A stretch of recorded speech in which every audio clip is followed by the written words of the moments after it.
Durante el régimen nazi en Alemania, algunas de las imágenes más impactantes son las de grandes manifestaciones organizadas para apoyar al partido nazi, sus diferentes facciones y al propio Hitler. Las manifestaciones de Nuremberg, que se celebraban anualmente en septiembre, evolucionaron a lo largo de los años, comenzando como eventos más pequeños en la década de 1920 y principios de la de 1930, hasta que se hicieron más grandes después de que los nazis llegaron al poder en 1933. La última reunión de este tipo tuvo lugar en 1939, antes del inicio de la Segunda Guerra Mundial. Con la consolidación del régimen, las manifestaciones de Nuremberg se convirtieron en eventos de gran escala, reuniendo a miles de seguidores del partido. Entre los participantes destacaron miembros de las Hitlerjugend, Juventudes Hitlerianas, organización integrada por chicos de entre 14 y 18 años.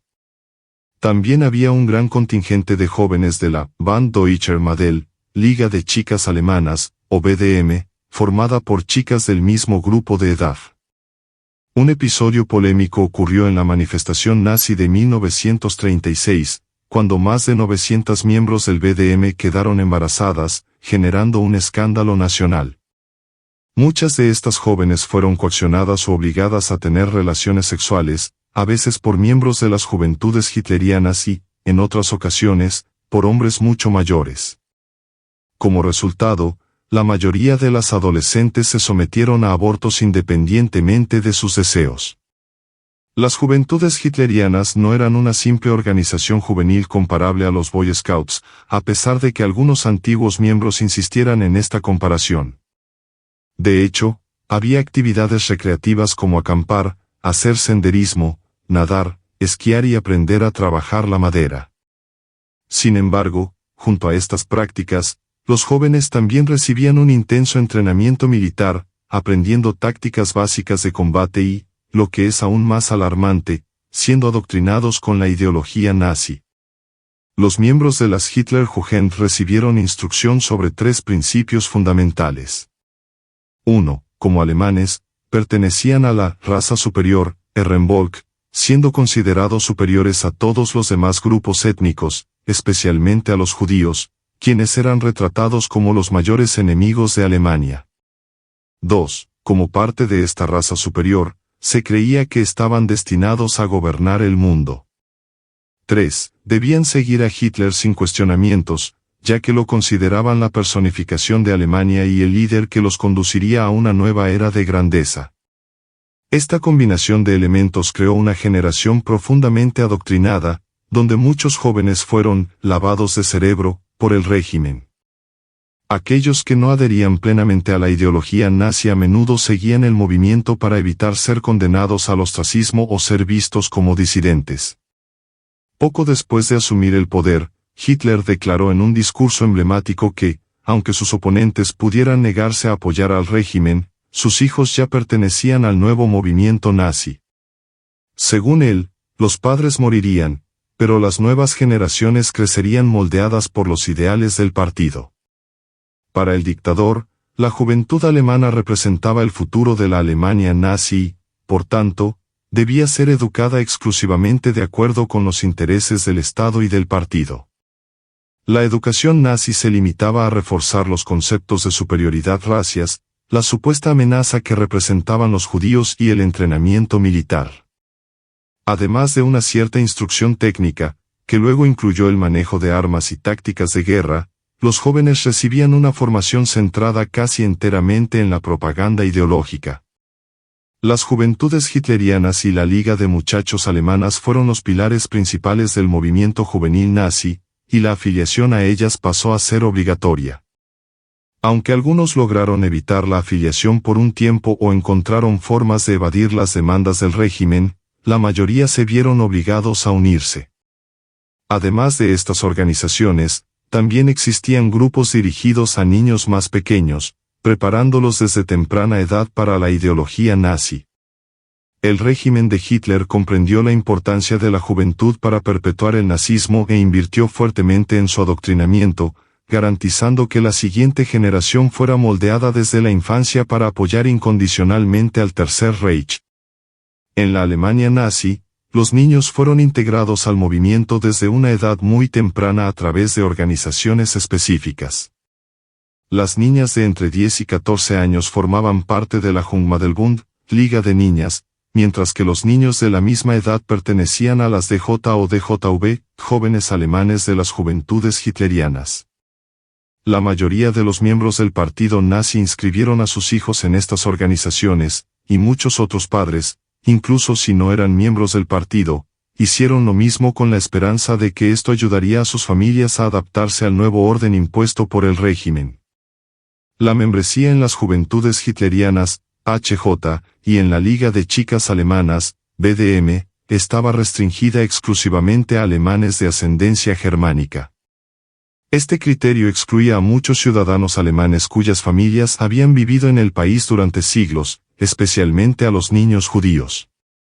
En los primeros años del régimen nazi, los judíos aún no eran la población principal blanco de persecución.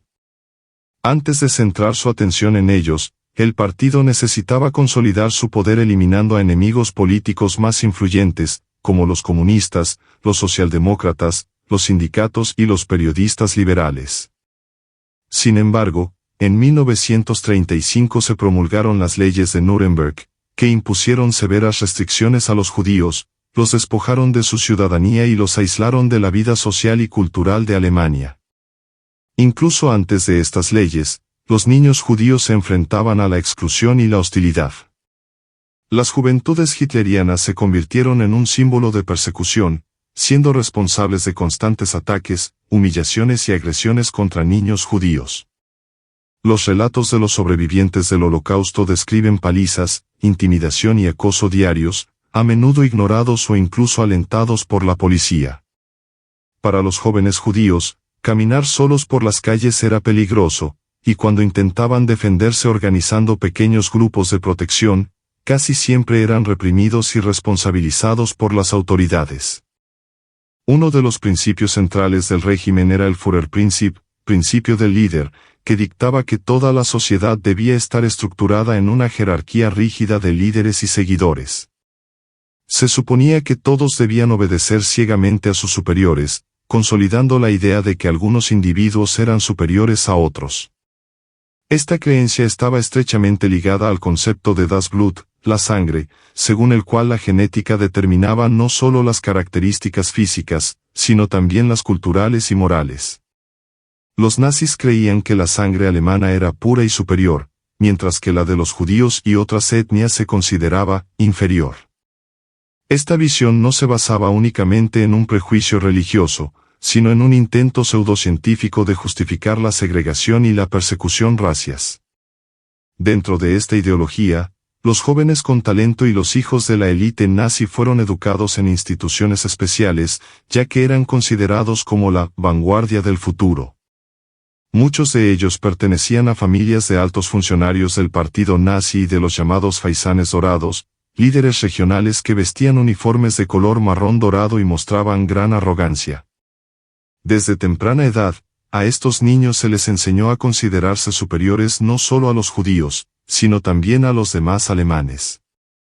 En Nápoles, Instituto Nacional de Educación Política, los hijos de la élite nazi recibían formación en liderazgo, aprendiendo sobre la ideología y las estrategias del régimen, ya que eran vistos como futuros gobernantes del Tercer Reich.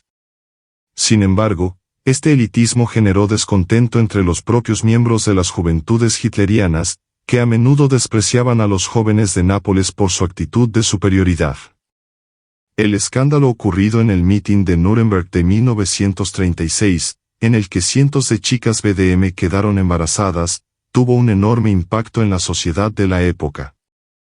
Si este episodio hubiera ocurrido durante la guerra, el resultado habría sido diferente.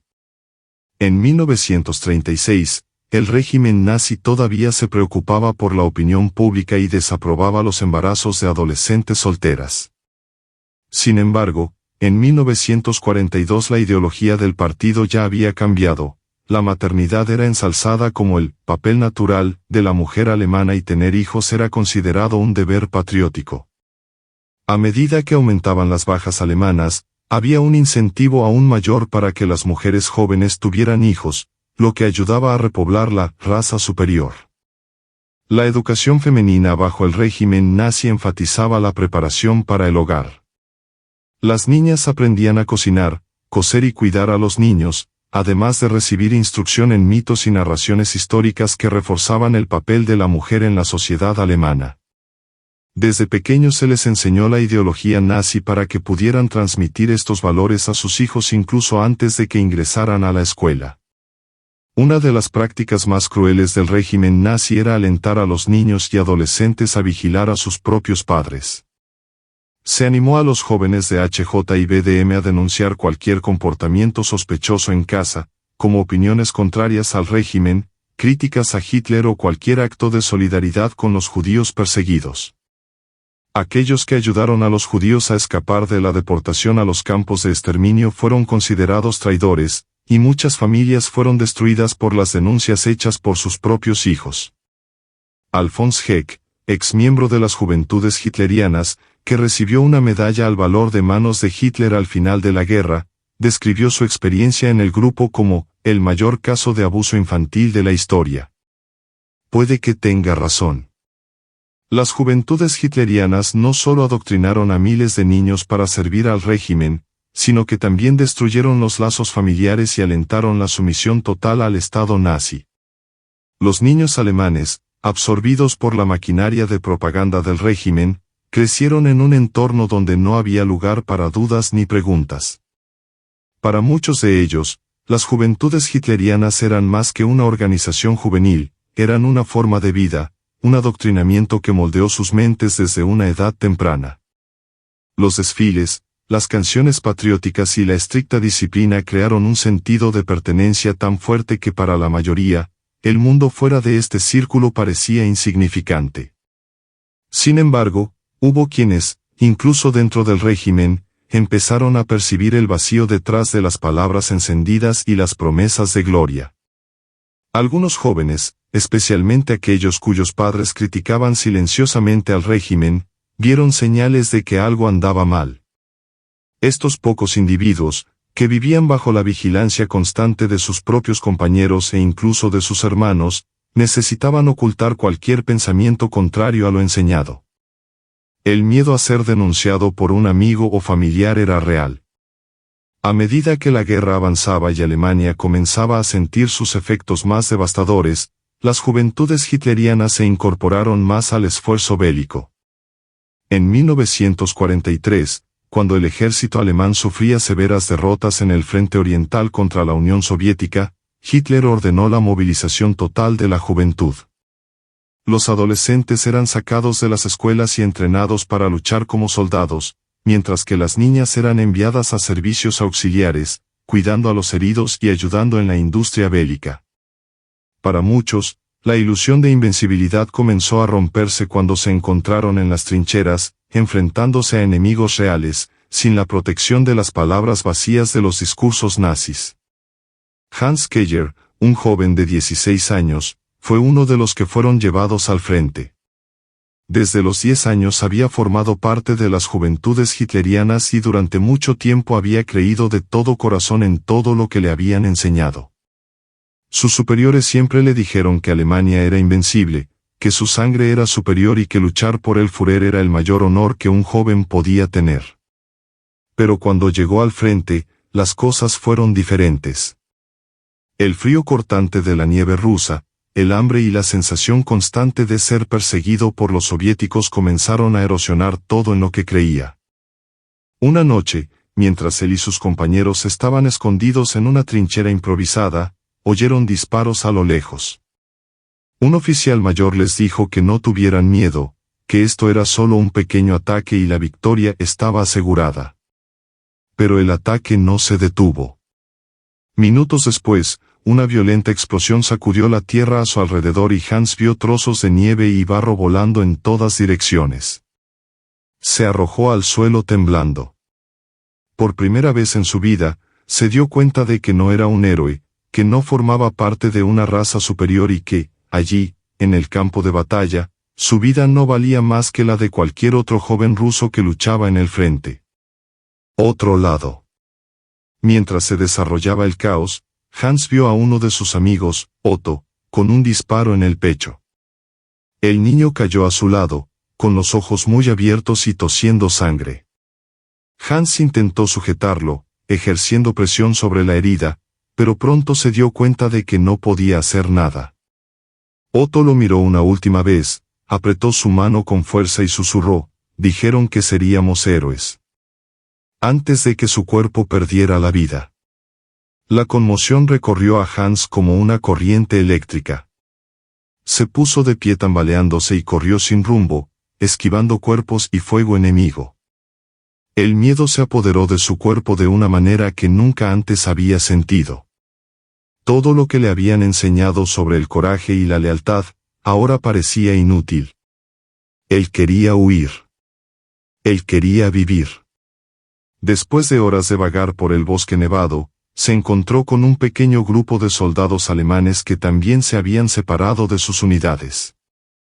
Entre ellos había un hombre de unos 50 años, con rostro cansado, que miró a Hans y le preguntó: «¿Cuántos años tienes?». Cuando el joven respondió, el hombre suspiró y dijo: «Ahora están enviando niños». Hans se dio cuenta de que no era el único que dudaba. Muchos de aquellos soldados ya no querían luchar más. Sabían que estaban perdiendo, que simplemente estaban siendo utilizados como peones en un juego que no podían ganar.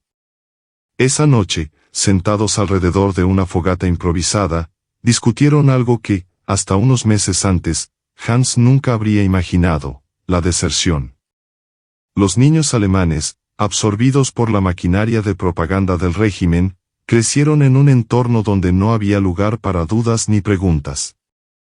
Para muchos de ellos, las juventudes hitlerianas eran más que una organización juvenil, eran una forma de vida, un adoctrinamiento que moldeó sus mentes desde una edad temprana. Los desfiles, las canciones patrióticas y la estricta disciplina crearon un sentido de pertenencia tan fuerte que para la mayoría, el mundo fuera de este círculo parecía insignificante. Sin embargo, hubo quienes, incluso dentro del régimen, empezaron a percibir el vacío detrás de las palabras encendidas y las promesas de gloria. Algunos jóvenes, especialmente aquellos cuyos padres criticaban silenciosamente al régimen, vieron señales de que algo andaba mal.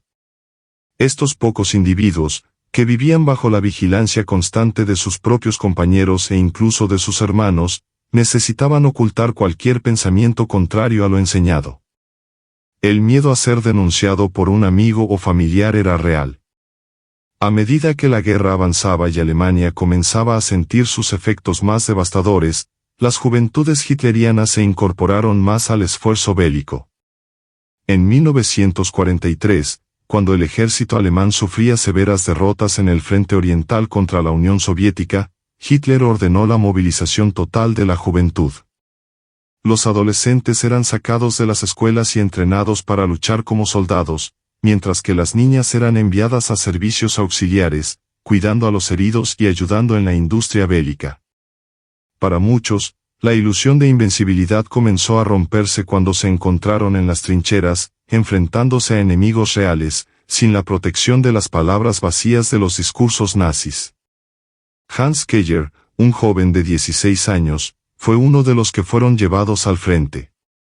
Desde los 10 años había formado parte de las juventudes hitlerianas y durante mucho tiempo había creído de todo corazón en todo lo que le habían enseñado.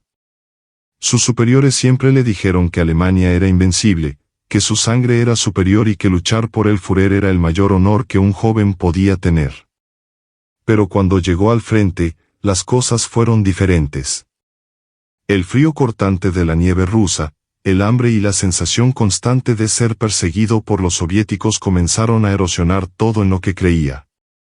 Una noche, mientras él y sus compañeros estaban escondidos en una trinchera improvisada, oyeron disparos a lo lejos.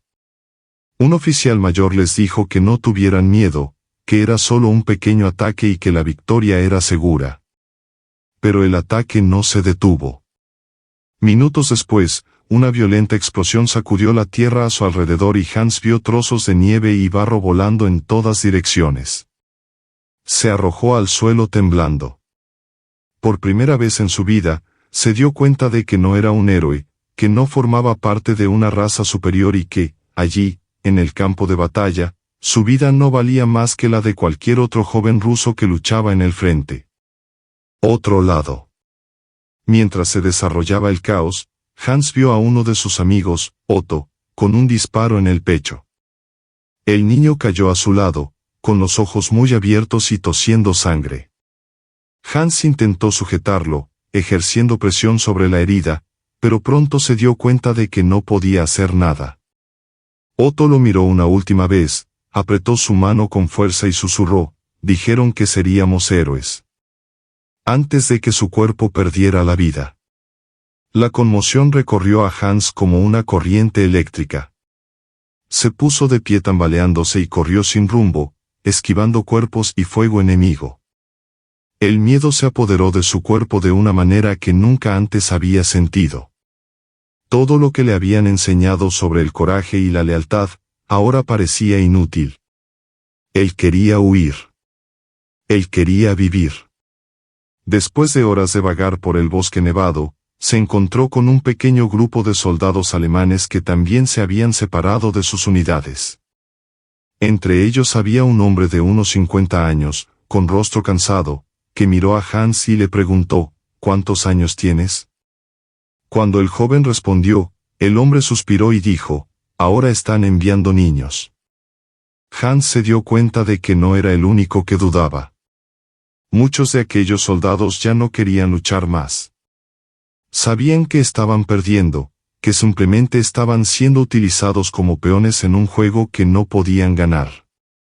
Esa noche, sentados alrededor de una fogata improvisada, discutieron algo que, hasta unos meses antes, Hans nunca habría imaginado, la deserción. La guerra estaba llegando a su fin, pero para Hans ya había terminado. Por primera vez en años, sintió que podía pensar por sí mismo. Y eligió vivir. Hans miró al pequeño grupo que lo rodeaba. Los rostros eran una mezcla de miedo, cansancio y resignación. Sabían que si los descubrían intentando desertar, serían ejecutados como traidores. Pero seguir luchando significaba la muerte de cualquier manera. El viejo soldado, que se llamaba Friedrich, miraba el fuego con mirada perdida. Yo luché en la última guerra, murmuró. Dijeron también que sería una guerra rápida, una guerra por la patria. Pero no hay gloria en la guerra. Solo hambre, frío y muerte. Hans nunca había escuchado palabras así de un veterano. Siempre enseñaron que los soldados del Reich eran honorables, que luchaban sin dudarlo. Pero allí estaba Friedrich, un hombre que había sobrevivido a la Primera Guerra Mundial, diciendo que todo era una mentira. Otro soldado, un niño llamado Klaus, bajó la cabeza. ¿Y si nos pillan? No dudarían en dispararnos. Friedrich soltó una risa seca. Si nos quedamos, moriremos de todos modos. Los rusos están avanzando y no tenemos más suministros. ¿Crees que los generales se preocupan por nosotros? Ya deben estar planeando sus rutas de escape a Berlín mientras nos dejan atrás. Hans sintió que su corazón se aceleraba. Era todavía joven, pero sabía que Friedrich tenía razón. Desde niño había aprendido a obedecer sin cuestionar, pero ahora su instinto de supervivencia hablaba más fuerte. Miró a los demás y tomó la decisión que cambiaría su vida para siempre. Voy a huir, dijo con voz firme a pesar del miedo. Friedrich asintió. Entonces tendremos que marcharnos antes del amanecer. Si esperamos demasiado, podrían ordenarnos reforzar otra posición y entonces estaremos rodeados. Apagaron el fuego y comenzaron a caminar por el bosque nevado, moviéndose lo más silenciosamente posible. Hans sintió el frío cortando su piel, sus dedos ya estaban entumecidos.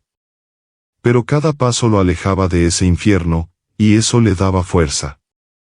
Horas después, vieron un pequeño pueblo destruido por la guerra. Friedrich se detuvo y señaló una casa de piedra parcialmente derrumbada. Descansemos allí. Dentro de la casa había señales de que alguien había estado allí antes, cenizas frías de un incendio y algo de ropa vieja. Klaus rebuscó entre los restos de un armario y encontró un trozo de pan duro, que compartió con los demás. Hans estaba a punto de sentarse cuando oyó voces en la distancia. Se le heló la sangre. «Soldados alemanes», susurró Friedrich. Se escondieron detrás de los escombros mientras un pequeño grupo de oficiales nazis pasaba por el pueblo. Hans reconoció el símbolo de las SS en los uniformes. Estaban patrullando, quizás buscando desertores como ellos. Si los descubrieran sería el fin. Hans contuvo la respiración mientras los oficiales pasaban a pocos metros de donde estaban. Uno de los hombres se detuvo y miró a su alrededor, como si sintiera algo. El silencio se hizo insoportable. Entonces otro soldado gritó: «¡Vamos! Tenemos órdenes de retirarnos». El hombre dudó por un segundo y luego siguió a los demás. Hans sintió que su cuerpo se relajaba, pero Friedrich todavía estaba tenso. Eso estuvo demasiado cerca. Klaus lo miró. ¿Y ahora? Friedrich respiró profundamente. Ahora nos dirigimos hacia el oeste. Si podemos llegar a un área controlada por los aliados, podríamos tener una oportunidad. Hans asintió.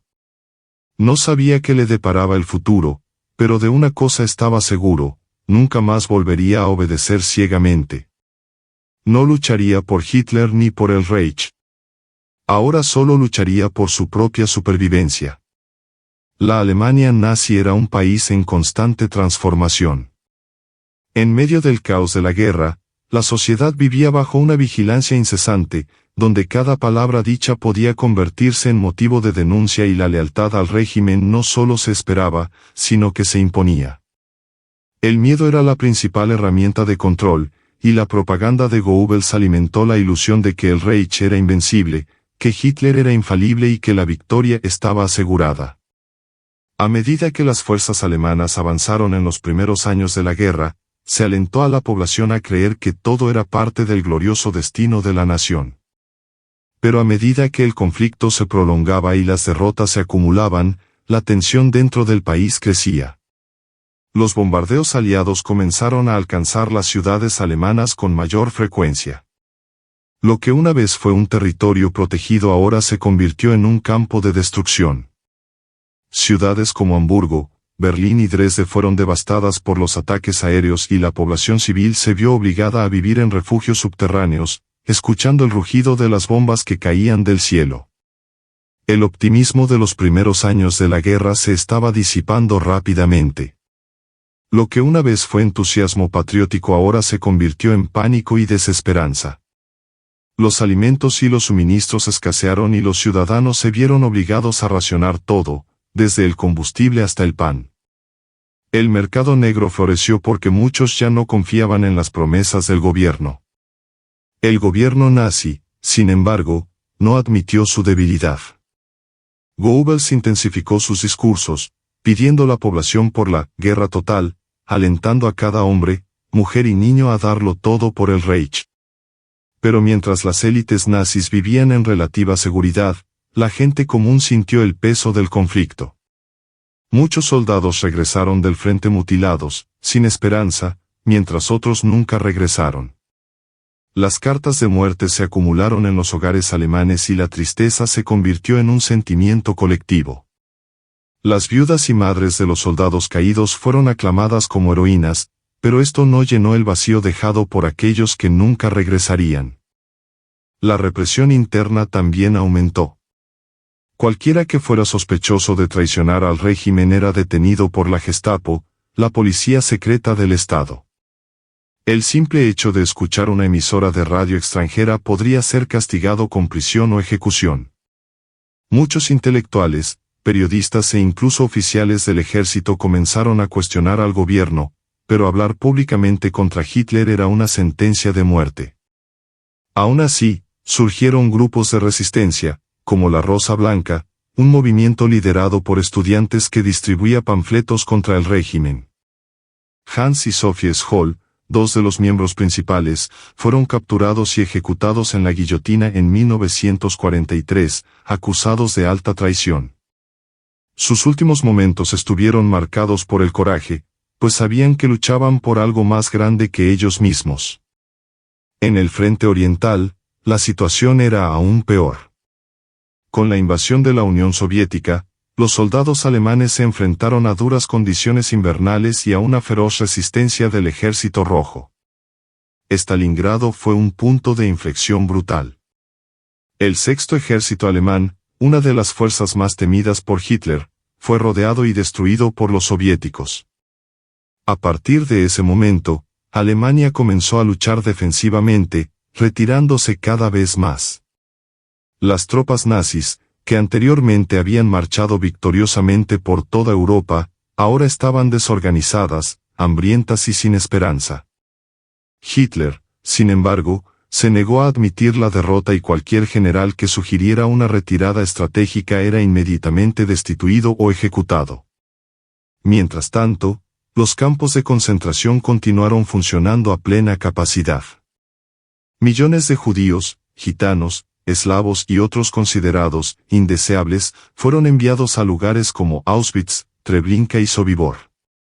La solución final se implementó con brutal eficacia y las cámaras de gas se convirtieron en un símbolo de la crueldad nazi. Hombres, mujeres y niños fueron deportados en trenes abarrotados, sin saber que los llevaban a la muerte. Los que sobrevivieron al transporte fueron obligados a realizar trabajos extenuantes, sometidos a experimentos médicos o simplemente exterminados.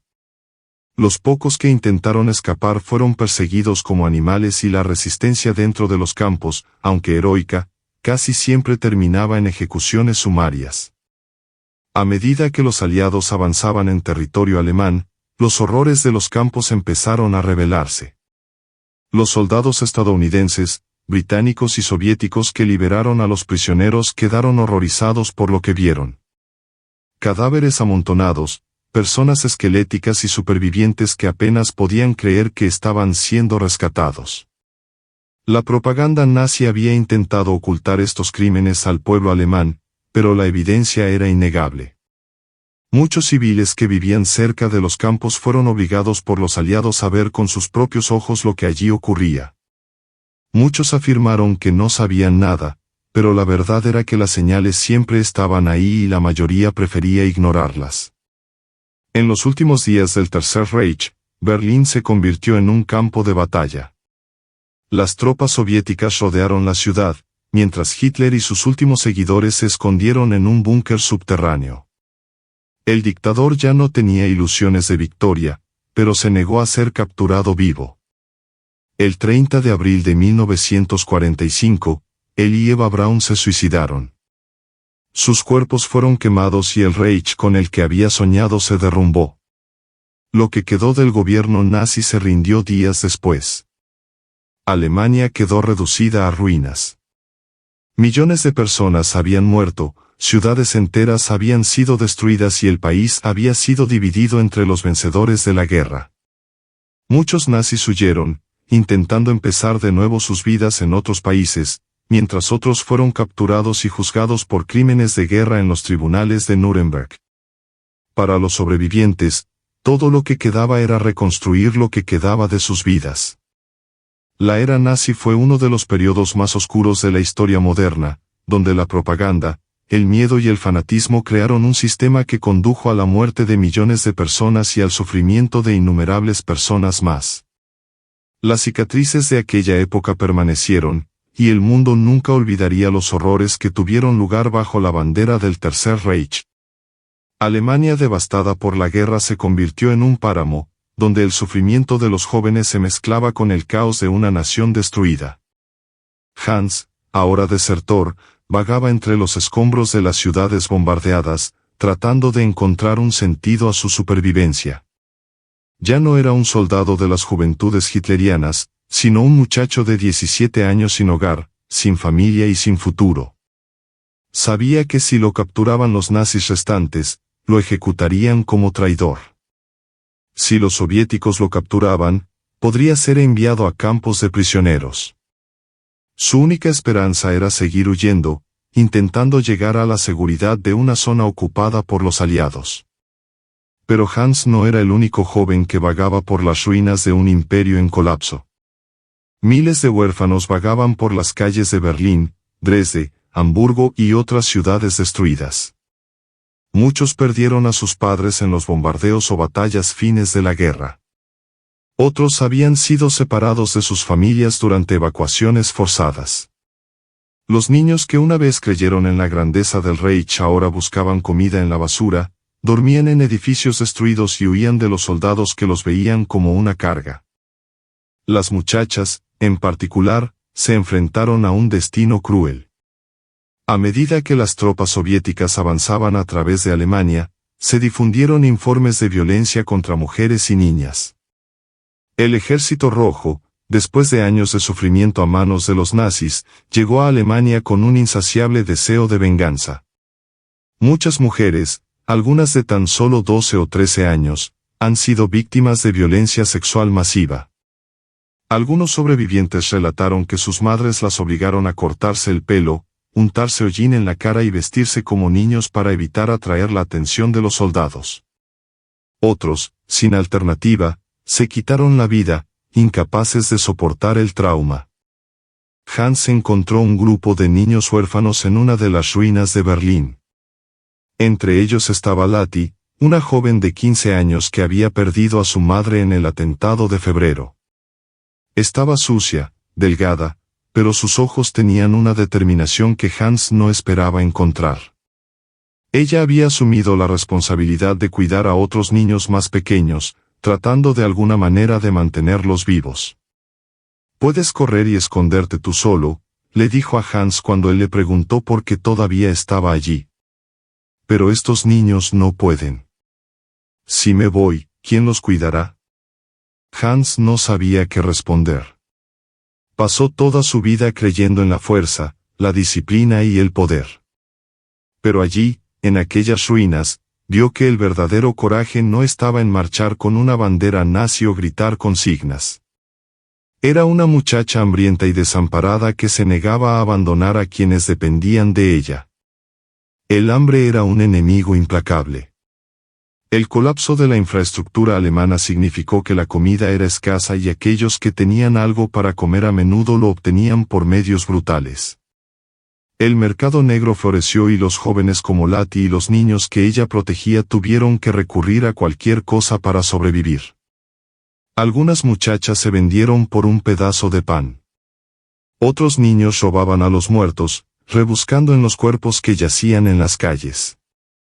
Hans vio a un niño de unos 10 años quitándole las botas a un cadáver, ignorando el olor a carne podrida. Cuando se dio cuenta de que Hans lo observaba, el niño simplemente lo miró y dijo, sin ninguna emoción: «Ya no los necesita». Hans no pudo responder. Sabía que el chico tenía razón. Las escuelas ya no existían. Las aulas fueron destruidas, los maestros huyeron o murieron y la educación se convirtió en un lujo inasequible. Los niños que habían crecido bajo el adoctrinamiento nazi ahora estaban completamente perdidos. Aquellos a quienes se les había enseñado a ver a Hitler como un salvador ahora vieron su estatua derribada en el centro de la ciudad. Aquellos que crecieron creyendo que Alemania era invencible ahora vivían bajo la ocupación de ejércitos extranjeros. Muchos ya no sabían qué creer. Lati y Hans continuaron sobreviviendo lo mejor que pudieron, moviéndose entre los escombros, evitando a los soldados y tratando de encontrar alguna forma de escapar de esa ciudad moribunda.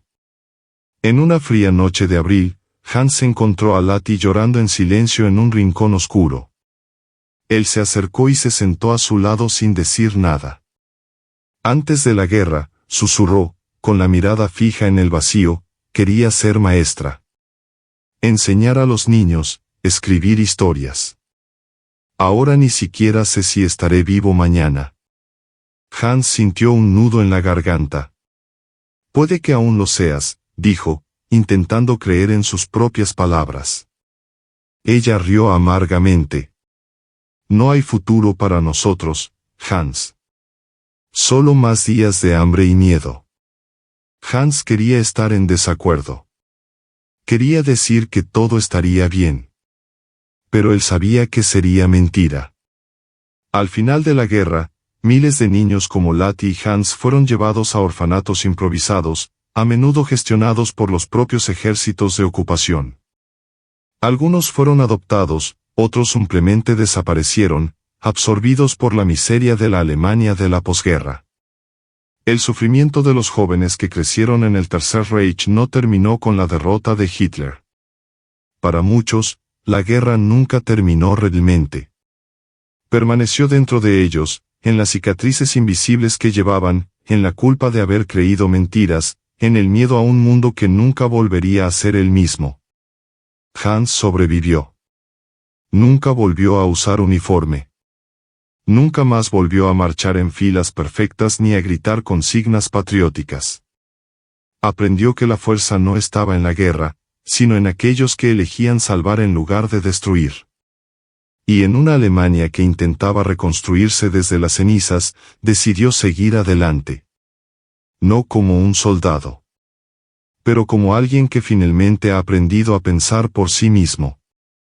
Los días se convirtieron en semanas y las semanas se convirtieron en meses. Hans y Lati continuaron vagando por las ruinas, sobreviviendo con restos de comida y confiando en la bondad de extraños que, como ellos, lo habían perdido todo. La ciudad se llenó del silencio de calles vacías, de gritos lejanos de desesperación y de la mirada perdida de jóvenes que una vez fueron promesas de un futuro que nunca existiría.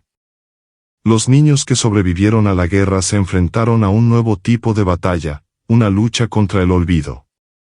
Habían crecido bajo el régimen nazi, adoctrinados para creer en una Alemania invencible, y ahora veían su patria convertida en escombros.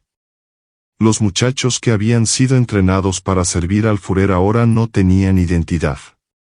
Les habían enseñado a luchar y matar, pero nunca a vivir sin la guerra. Los jóvenes, que antes habían cantado himnos sobre el glorioso destino del Reich, ahora susurraban entre ellos sobre el hambre, el frío y el miedo. Los niños mayores, que se vieron obligados a luchar al final de la guerra, llevaban consigo una carga insoportable. Muchos habían cometido actos que no podían olvidar. Se habían enviado muchachos de 14 y 15 años a defender Berlín, empuñando fusiles contra soldados veteranos aliados. Algunos de ellos sobrevivieron, pero nunca dejaron de revivir aquellas últimas batallas. Hans conoció a uno de estos muchachos, Karl, un antiguo miembro de las juventudes hitlerianas que ahora pasaba sus días sentado en las calles destruidas, mirando al suelo. «He matado a un hombre», murmuró Karl un día, sin mirar a Hans. Debía tener unos 20 años. Él estaba corriendo, tratando de escapar, pero le disparé porque me dijeron que era el enemigo. Hans no sabía qué decir. También sostenía un arma, pero nunca apretó el gatillo. Karl continuó. Pensé que sería un héroe. Que mi nombre estuviera en los libros de historia. Pero todo lo que veo cuando cierro los ojos es él cayendo. Hans se dio cuenta de que no había palabras que pudieran consolarlo. Ninguna doctrina enseñada por el régimen preparó a esos jóvenes para el peso de la culpa, para el shock de darse cuenta de que habían sido utilizados como herramientas de un sistema brutal. Lati, por otro lado, sabía que su destino era diferente. Ella no sostenía un rifle, pero aún tenía cicatrices. Las niñas que sobrevivieron a la guerra tenían historias que rara vez se contaban, historias de abuso, de humillación, de un silencio impuesto por el miedo. Muchos de ellos nunca volverían a hablar de lo que vivieron. Algunos se negaron a mirar a los ojos a los demás, como si la guerra les hubiera robado no solo su infancia sino también su voz. Un día, Hans y Lati se encontraron con un grupo de jóvenes que habían sido rescatados en un campamento improvisado de la Cruz Roja. Algunos de ellos estaban tan desnutridos que apenas podían mantenerse en pie.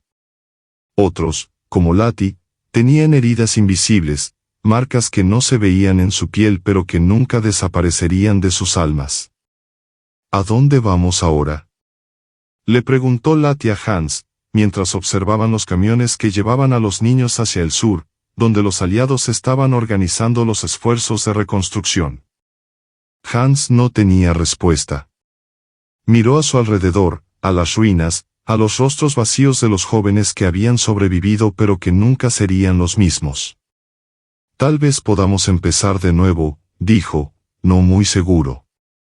Lati sonrió levemente, una sonrisa que no transmitía felicidad, sino más bien la aceptación de que el pasado nunca podría borrarse.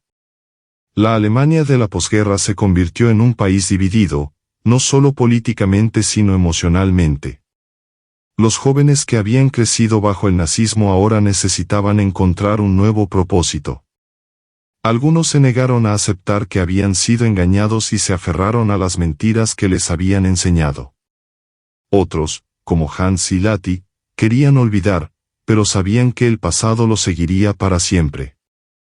En los años siguientes, muchos de estos niños se convirtieron en los adultos de una Alemania reconstruida, pero siempre llevando consigo los fantasmas de la juventud perdida. Algunos intentaron seguir adelante, fingiendo que nada había pasado.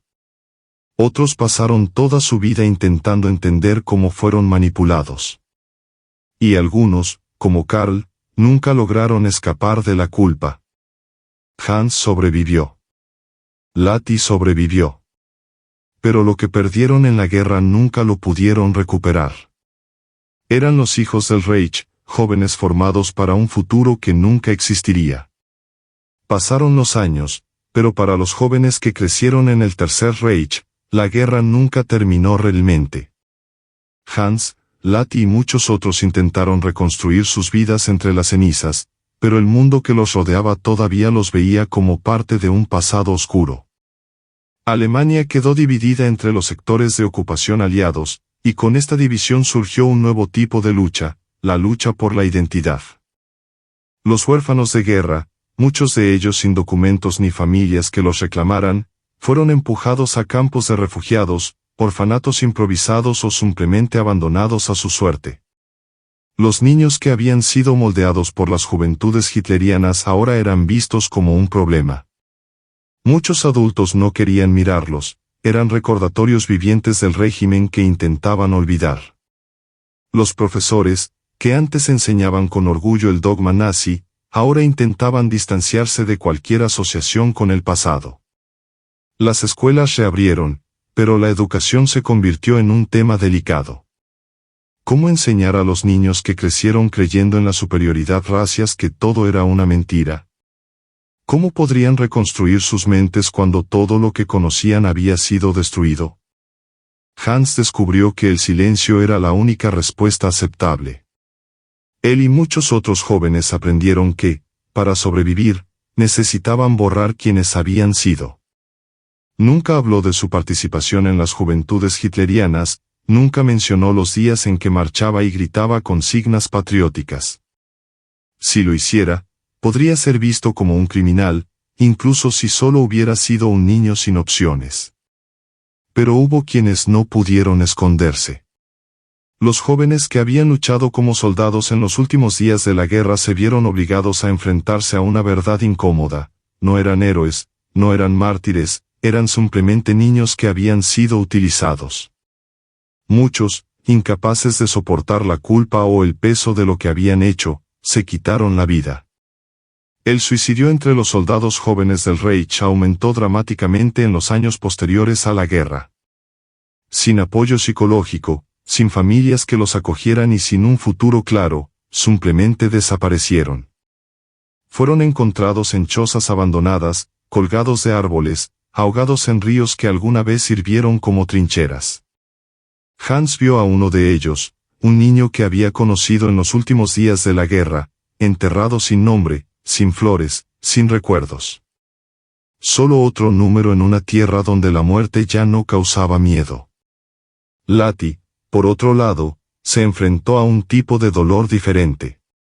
Como mujer, su sufrimiento fue silenciado de otra manera. La vergüenza de los sobrevivientes de la guerra no provenía solo del hambre, el abandono o la violencia, sino del juicio que cayó sobre ellos. Las niñas que habían sido violadas por soldados soviéticos eran consideradas deshonradas y muchas de ellas eran rechazadas por sus propias familias. Algunas fueron obligadas a casarse con hombres que las aceptaban tal como eran, pero estos matrimonios rara vez eran felices. Otros fueron enviados a conventos o simplemente ignorados, viviendo al margen de una sociedad que prefería fingir que no veía su dolor. Lati se negó a ser una de esas mujeres. Ella decidió que iba a huir, que no iba a quedar reducida al papel de víctima. Reunió lo poco que tenía y se subió a un tren rumbo al oeste, hacia una nueva vida. Pero incluso lejos de las ruinas de Berlín, la guerra nunca la abandonó. Los recuerdos de las noches que pasó escondida, de los gritos que resonaban en las calles, de los amigos que desaparecieron y nunca más fueron vistos, todo eso permaneció vivo dentro de ella. La generación de Hans y Lati creció sin respuestas. Los adultos que sobrevivieron intentaron reconstruir Alemania, pero sin hablar del pasado. La culpa colectiva se extendió por todo el país como un veneno silencioso. Hubo quienes dijeron que nunca supieron lo que pasó en los campos de concentración, que nunca vieron nada. Hubo quienes afirmaron que nunca apoyaron a Hitler y que simplemente siguieron órdenes. Y hubo quienes nunca dejaron de creer, quienes secretamente esperaban que surgiera un nuevo líder, que renaciera la gloria del Reich. Hans se dio cuenta de que la guerra no terminaba con tratados o rendiciones. Ella permaneció en la mente de aquellos que crecieron bajo su sombra. Algunos buscaban la redención, otros vivían en la negación, pero todos llevaban cicatrices invisibles. La infancia robada no pudo ser devuelta, y la juventud que debería haber estado llena de sueños fue enterrada junto con los muertos de la guerra. En los años siguientes, Hans se convirtió en un hombre común y corriente. No habló del pasado, no mencionó sus días en las juventudes hitlerianas, no recordó las órdenes gritadas en filas perfectas. Trabajó en fábricas, se casó, tuvo hijos, vivió una vida sencilla. Pero a veces, en las noches de silencio, veía el rostro de Karl, el chico que mató a un hombre y nunca pudo perdonarse. Vio los ojos vacíos de Lati, la niña que quería ser maestra y terminó huyendo de un mundo que no la quería. Alemania se reconstruyó. Se construyeron edificios, se pavimentaron calles, nacieron nuevas generaciones sin conocer el peso de la guerra. Pero para aquellos que vivieron el Tercer Reich, para aquellos que fueron moldeados por el régimen desde la infancia, el pasado nunca desapareció del todo. Estaba en los sueños que se convirtieron en pesadillas, en los silencios que reemplazaron las conversaciones, en los recuerdos que nunca pudieron ser compartidos. Hans aprendió que no había redención para todos. Algunos lograron salir adelante, otros se quedaron estancados en lo que estaban. Pero él siguió adelante, porque era lo único que podía hacer. Siguió adelante, porque huir del pasado nunca fue una opción, pero aprender a llevarlo era quizás la única salida. Hans envejeció, pero nunca logró escapar de la guerra. Los años siguientes estuvieron marcados por la reconstrucción de Alemania, la división entre este y oeste y el comienzo de la Guerra Fría. Pero dentro de él, la guerra que realmente importaba era la que libraba consigo mismo. Los rostros de las personas que conoció entre los escombros de Berlín nunca lo abandonaron. A veces, en los momentos de distracción, veía el reflejo de Karl en los escaparates, la mirada vacía y derrotada de un niño que nunca había sido capaz de perdonarse a sí mismo. Otras veces, sentía el toque invisible de Lati, que le recordaba a una muchacha que se negaba a aceptar el destino que le imponían, pero a quien también le habían robado su juventud. Se preguntó dónde estaba, si había sobrevivido, si había encontrado la paz. La Alemania de la posguerra no era un lugar fácil para los jóvenes que crecieron bajo el nazismo. Muchos intentaron reinventarse, cambiar su nombre, borrar cualquier rastro del pasado. Otros se convirtieron en figuras olvidadas, fantasmas de una época que nadie quería recordar. Pero hubo quienes no pudieron escapar del juicio del mundo. A lo largo de los años, Los juicios de Nuremberg revelaron al mundo el alcance de los crímenes del régimen nazi. Oficiales, burócratas y comandantes fueron condenados, pero muchos de los responsables nunca comparecieron ante la justicia. Y para los jóvenes que habían sido adoctrinados desde la infancia, la pregunta seguía siendo, ¿hasta qué punto eran culpables? Hans se encontraba frente a este dilema todos los días. Nunca mató a nadie, nunca torturó ni persiguió a judíos, nunca participó en los crímenes cometidos por el Reich. Pero él marchó. Gritó las consignas. Él creyó. ¿Eso lo hizo culpable? ¿Fue víctima o cómplice? El mundo no tenía respuestas para esto y él mismo no sabía qué pensar. La vida siguió adelante. Hans trabajó duro, se casó, tuvo hijos. Pero nunca les dijo la verdad sobre su pasado. ¿Cómo podría? ¿Cómo podría decirles que cuando era niño vestía uniforme y saludaba a un hombre que destruyó millones de vidas? Se convenció de que era mejor olvidar, que era mejor fingir que todo había sido una mala pesadilla. Pero la guerra nunca olvida a quienes la vivieron. Cuando ya era mayor, sentado en una plaza cualquiera, vio a un grupo de jóvenes discutiendo sobre política. Hablaban con fervor, con pasión, con la certeza de que tenían razón en todo. Hans vio en sus ojos el mismo brillo que él había tenido una vez. Y eso le asustó. Se dio cuenta de que la historia podía repetirse. Que las nuevas generaciones, sin el peso de la guerra sobre ellas, podrían ser seducidas por promesas vacías. Quería decir algo, quería advertirles, pero las palabras nunca llegaron. Una fría tarde de otoño, recibió una carta inesperada. Lotte. Después de décadas sin noticias, lo encontró. Ahora vivía en Múnich, casada, con hijos, tratando de llevar una vida normal. Él fue a visitarla. Cuando se vieron no necesitaron decir nada.